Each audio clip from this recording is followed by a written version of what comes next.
안녕하세요. 캔들피그와 김하백의 나불대화 시간입니다. 중국의 경제성장이 좋든 나쁘든 우리에게 다양한 영향을 주는 건 아실 텐데요. 오늘은 중국의 국민소득이 늘면서 생기는 의외의 문제에 대해서 이야기를 해보겠습니다. 김하백님 모셨습니다. 반갑습니다. 김하백님. 네, 안녕하세요. 예전에 비해서 최근에 중국 경제가 다소 침체되는 모습을 보이면서 여기저기 우려의 시각들이 나타나고 있는데요. 특히나 우리나라 같은 경우는 중국하고 교역량이 많은 나라다 보니까 중국의 현재 경기 침체에 대해서 더 크게 걱정하는 모습이 나타나고 있는 것 같아요. 사실 국민 정서로 보면 중국에 대해서 안 좋은 생각을 가지고 있는 경우가 많은데 그래도 경제적으로 보면 우리나라의 수출이 중국 의존도가 워낙 높다 보니까 중국 경기 침체는 우리한테 타격이 되는 건 사실이죠. 그렇죠. 그런데 이런 시각하고는 다르게 또 다른 한편에서는 오히려 중국의 경제 성장을 우려하는 시각도 존재하는데요. 중국이 현재의 지금처럼 계속해서 경제 성장을 했을 때 문제되는 부분도 있다고 합니다. 그것도 참 아이러니하죠. 중국의 경제 침체가 우리나라한테 타격을 주는 건 맞는데 그렇다고 또 중국이 너무 잘 나가도 우리 입장에서는 문제잖아요. 겹치는 산업이 많아서. 네, 그런 부분도 무시할 수 없는 부분이긴 해요. 아무튼 오늘은 지금처럼 중국 경제가 계속해서 성장했을 때 문제될 수 있는 분야에 대해서 얘기해 볼 텐데요. 실제로 오늘 얘기할 이런 부분은 현재에도 진행되고 있는 내용이니까 관심 있게 지켜봐 주시면 좋을 것 같아요. 중국은 최근에 2015년 정도까지만 해도 대단한 경제 성장을 해온 국가인데요. 사실 중국은 1980년대 초반까지만 해도 경제력이 그렇게 대단하지는 않은 나라였어요. 에너지 수입량은 우리나라의 절반밖에 안 되면서 산업의 규모 역시도 그렇게 크진 않았는데요. 와, 아무리 그래도 그렇지 그 큰 중국이 우리나라 에너지 수입량 반밖에 안 됐다고요? 네. 중국이 1978년에 개혁 개방을 했으니까 80년대 초반까지는 그렇게 발전하지 않은 나라였어요. 그런데 1980년대 중반쯤부터 해서는 세계에서 가장 빠른 성장을 하는 국가에 올라섰는데요. 그리고 지금의 중국은 미국을 제외하고는 세계에서 가장 많은 에너지를 수입하는 국가가 됐어요. 경제 규모 역시도 빠르게 성장해서 90년대에 비하면 4배가 넘는 성장을 이룩한 국가가 중국이라는 나라가 됐는데요. 그런데 일각에서는 중국이 이렇게 계속해서 성장하게 되면 문제가 될 소지가 있다고 합니다. 특히나 중국 경제가 이렇게 계속 성장해서 중국 국민 개인의 1인당 소득이 증가하게 되면 소비 분야에 있어서 문제가 발생할 여지가 있다고 하는데요. 근데 중국 사람들 소득이 늘어나서 소비를 많이 해주면 소비시장 규모가 커지는 건데 다른 나라들 입장에서는 좋은 거 아닙니까? 그게 그렇게도 생각할 수 있는데 일부 분야는 부정적인 결과가 예상되는데요. 특히나 육류를 포함한 음식류 같은 분야는 더욱 관심 있는 대비가 필요해 보여요. 육류요? 네. 고기 말하는 거죠? 네, 맞아요. 좀 생뚱맞게 들리는데요.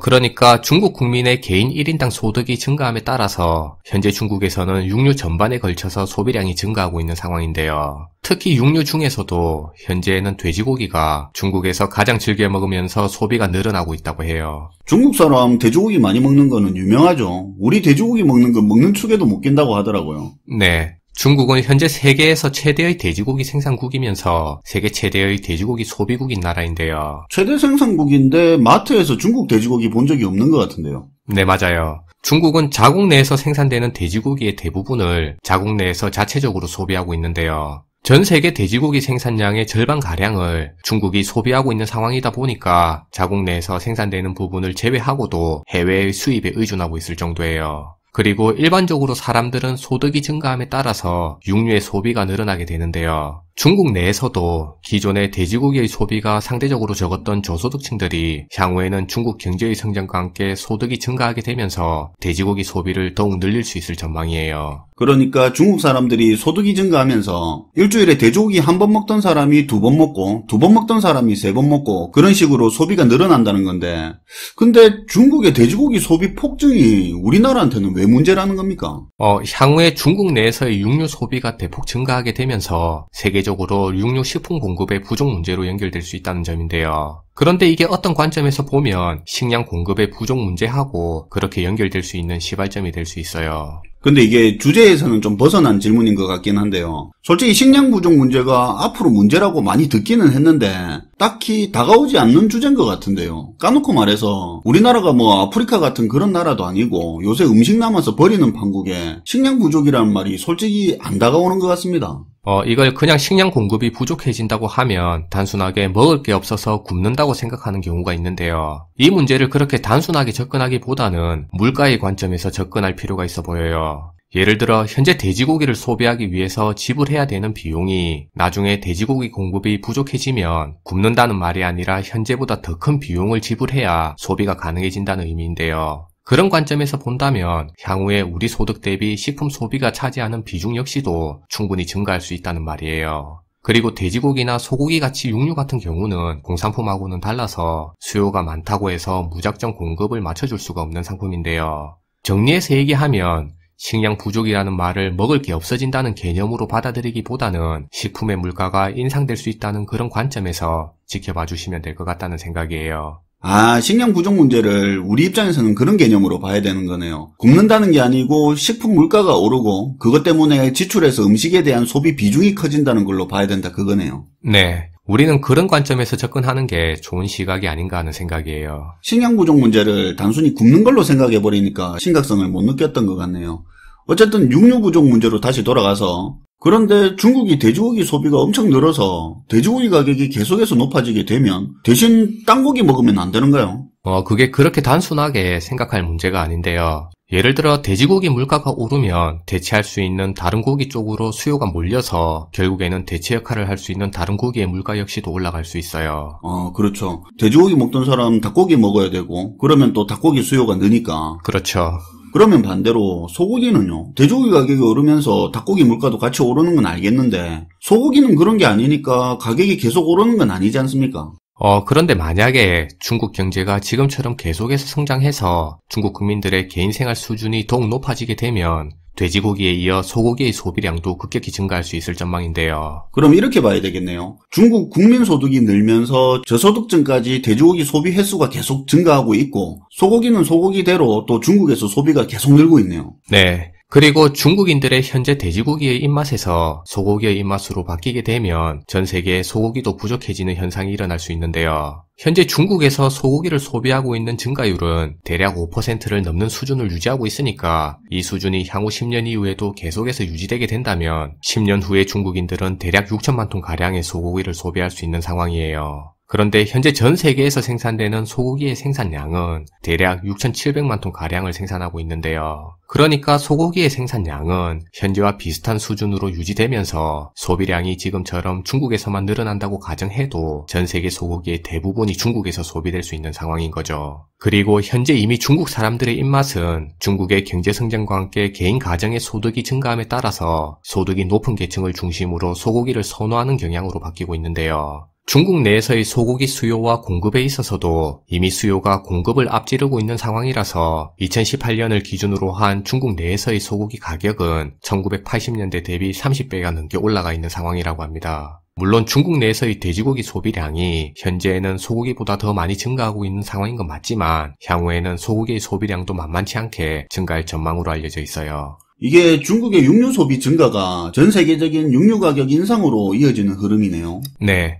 지금은 중국에 한정해서 얘기하고 있지만 앞으로는 빠르게 성장하는 인도나 다른 개발도상국들을 포함해서 여기에 영향을 줄 수 있을 걸로 전문가들이 보고 있어요. 그렇겠네요. 어쨌든 이 일이 단시간에 문제되는 건 아니고 장기적으로 계속 문제가 쌓여가는 그런 형태의 문제죠. 그렇죠. 그런데 제가 문득 드는 생각이 육류 소비가 는다는 말은 가축들 키우는 데 들어가는 사료로 쓰이는 곡물에서도 가격 인상이라든가 여러 문제가 있을 것 같은데요. 네, 맞아요. 중국 사람들의 소득 향상은 소고기의 시장뿐만 아니라 대두, 콩 같은 가축들의 사료에 있어서도 문제가 될 여지를 가지고 있는데요. 특히나 대두, 콩 같은 경우는 돼지나 닭의 사료로 사용되는 작물이다 보니까 향후에는 콩의 수요도 증가할 수 있을 전망이에요. 현재 중국의 콩 생산량 같은 경우는 미국, 브라질, 아르헨티나에 이어서 세계 4위의 콩 생산 대국에 속하는 나라인데요.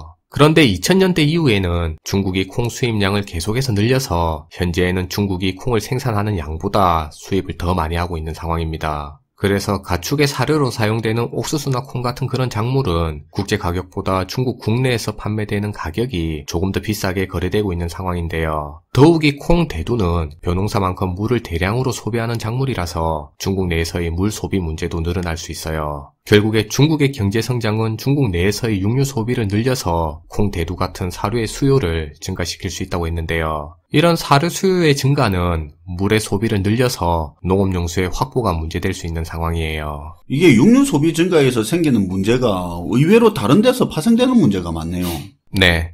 그런데 현재의 중국 같은 경우는 농업용수만 문제되는 게 아니라 공업용수하고 생활용수도 문제될 수 있는 상황인데요. 중국은 지난 10수년 동안에 급격한 산업발전과 도시화를 이루어왔으니까 공업용수랑 생활용수의 수요가 급격히 증가해 오고 있었어요. 그래서 늘어날 걸로 예상되는 콩 수요에 맞춘 중국 내에서의 콩 생산량을 증가시키는 일은 농업용수의 부족으로 힘들 걸로 예상되는데요. 게다가 이미 중국은 현재에도 세계 콩 생산량의 20% 이상을 수입하고 있는 상황이라서 더욱 급격하게 수입을 늘릴 수 있을지도 의문시되고 있어요. 중국은 현재 브라질이라는 세계 2위의 콩 생산국하고 좋은 관계를 유지하고 있는데요. 아마도 앞에서 설명한 이런 상황들이 중국이 현재 가지고 있는 처지를 대변하면서 브라질과의 관계를 좋게 유지하고 있는 이유가 아닌가 하는 측면이 있어요. 야, 이게 돼지고기나 이런 고기하고 관련돼서 외교에서도 그렇게 큰 부분이 있네요. 네.